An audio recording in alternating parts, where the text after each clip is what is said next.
እንዲህ ነው ጋብቻ እንዲህ ነው ትዳር አላህ በፈቀደው በሐላል መኖር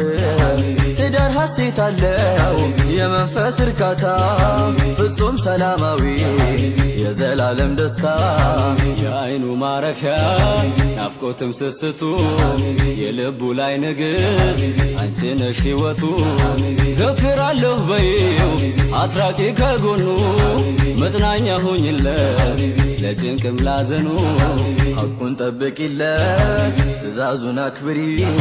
ከሱ ፍቃድ ሌላ በጭራሽ አትስሪ ሲያዝሽ መርሃባ በይ ሳትከራከሪ አላህ አዟልና በአምሮ ልታድሪ ከሐራም በስተቀር ሁሉን ልትሰሪ በመውደር ሸኝተሽ በፍቅርሽ አጀባ በናፍቆት ጠብቂው ወጥቶ እስከሚገባ